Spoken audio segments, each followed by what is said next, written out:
Morning everyone, welcome back to the shed. I hope you're well today, and I hope the football fans out there, especially England football fans, haven't got too sore heads after yesterday's defeat to Iceland. It really is, it's just one thing after another really, isn't it? I'm not sure how else we can go to how. So today I thought I'd do a quick little roundup video just on the Harrier T.4 that I mentioned in last week's news show. Just answer a few questions and kind of fill in a few blanks on my methods of constructing this model, my sort of approach to it, and the problems I'm kind of finding really, more than anything else. Although I've kind of got it stuck in my head how I'd like to build a model and how I'd like it to look, I'm finding that there are plenty of hurdles on the way to getting that done, and little things that I didn't really consider that are starting to really annoy me about it. But they're kind of all things that need to be overcome if I'm going to finish this model off. So I'm using it as a learning curve, and hopefully if I can develop the ideas on this conversion, then my plan is at some point to build something completely from scratch. That's always been a goal of mine. I've built armour from scratch, I've built other models, but an aircraft I've never done that. So I'm sort of looking forward to the idea of that at the moment, and planning what I'd like to do. So we'll see. So next couple of minutes I'm just going to go through some of this nonsense, show you some of the things that I've done, and also some of the things perhaps I'm planning, and how that'll all pan out over the next 3 or 4 months. So sit back, relax, and I hope you enjoy seeing my work on my T4 project. Many of you will have seen pictures of this thing, and the nose that I've now extended and coated in filler primer. Filler primer was recommended to me to try and get rid of some of the surface imperfections, and it's this stuff. This is Halford's filler primer, plastic filler primer. What this basically is a high build primer that you can layer onto a model, let it dry, and then sand it smooth, and then it will basically remove anything in or on the surface of the work that you've put in, and it will just fill any of those surface imperfections. It's kind of working okay at the moment, but I've still got a few problems with this thing.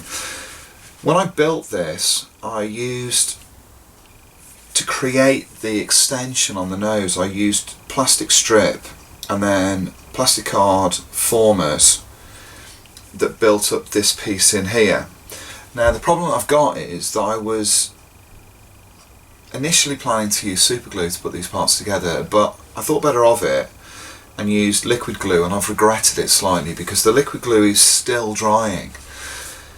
Liquid glue can take months and months to set properly.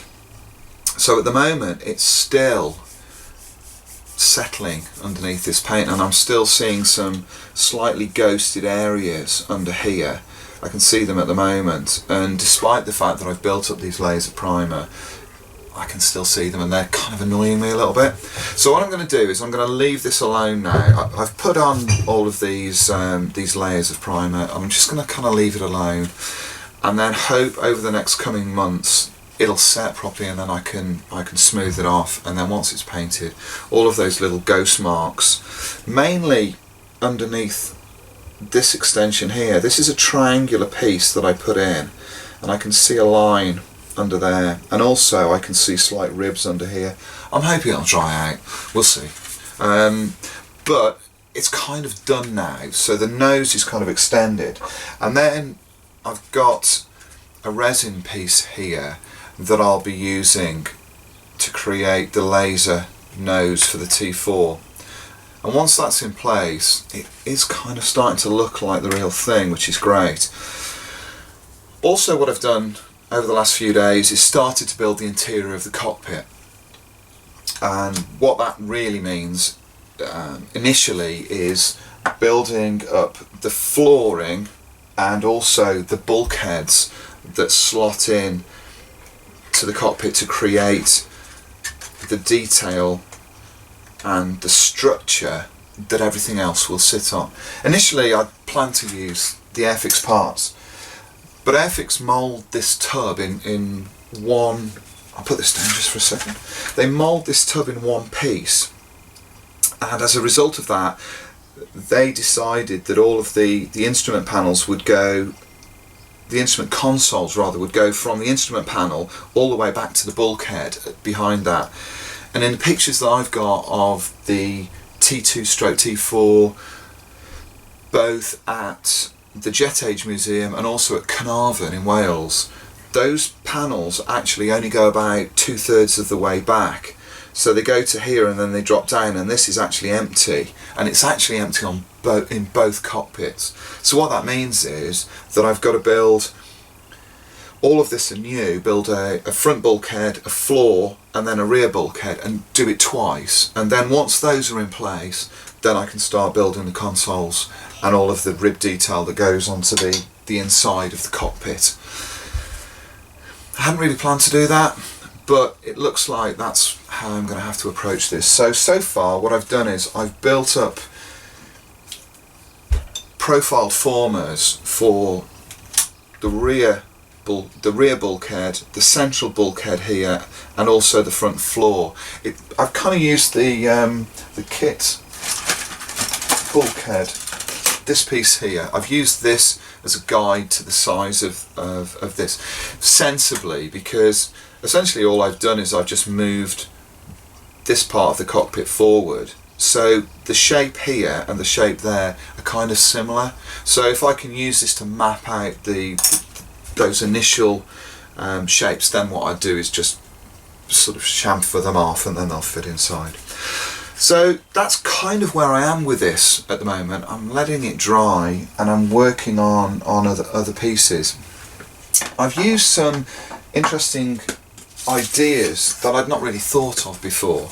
This is plasticard sheet that I used to cut out these sections, and what I did was I mounted the pieces onto here and then simply drew around them to create the initial part for the front, which is the shorter section.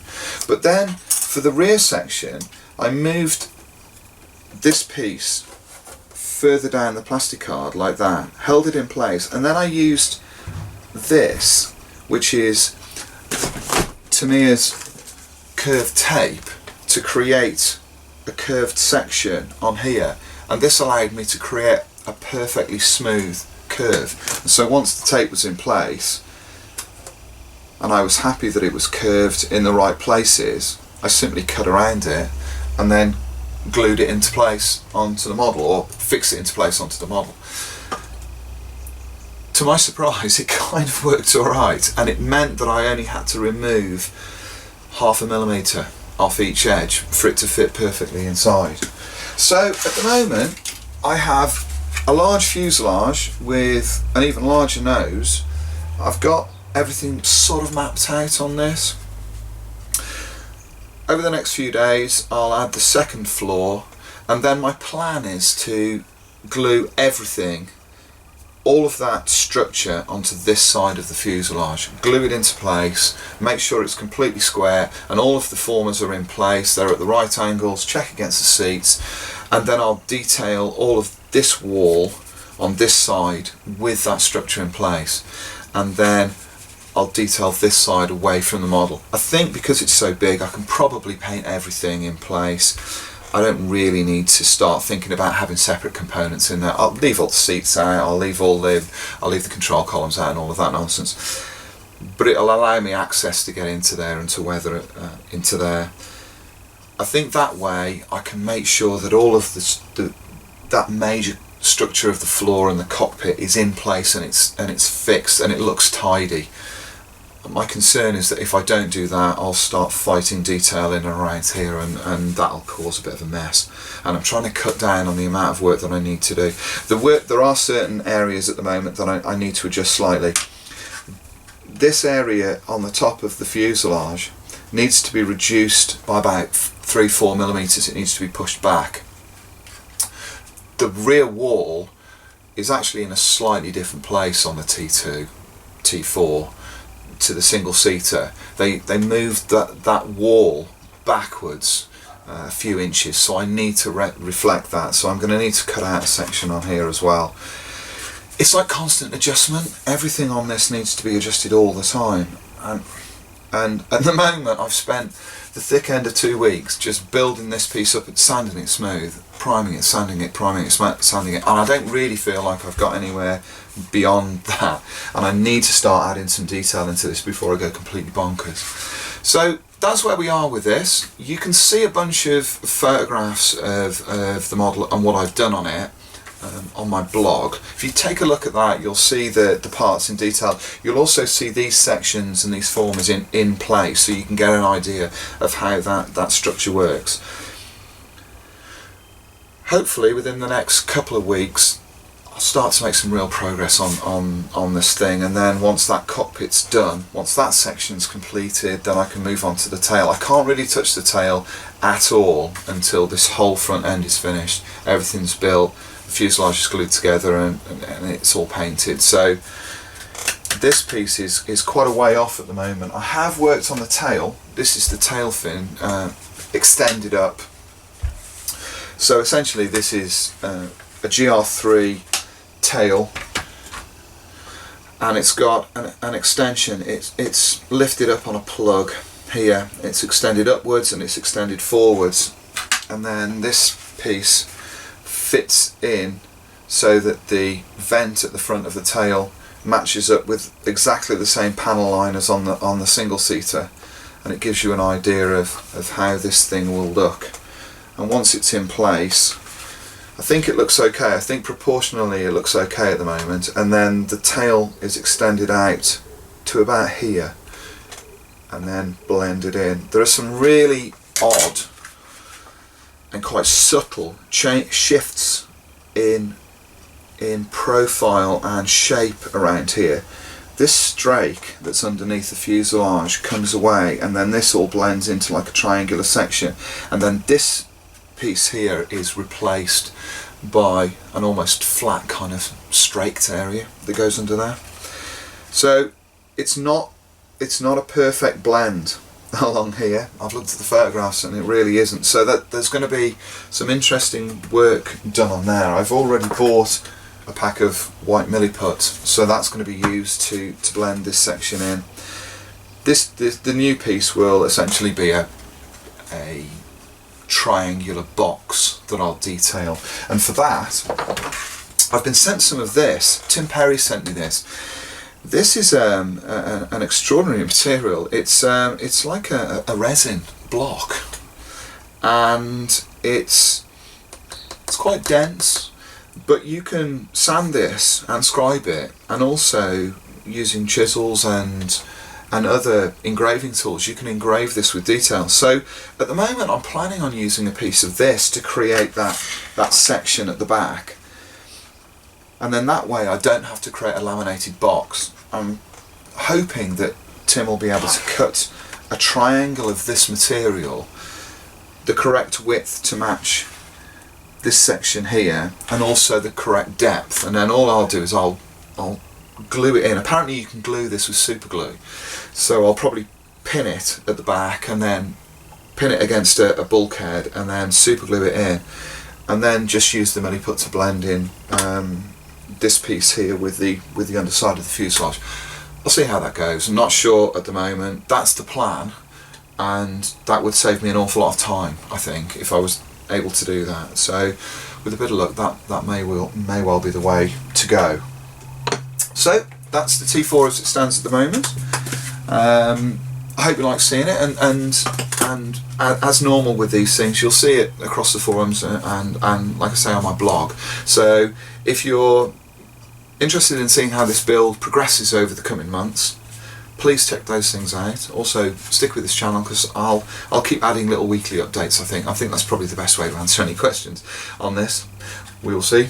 I hope you've enjoyed a few minutes with the T4. Have a great day, and I hope to see you again very soon. Cheers, take care.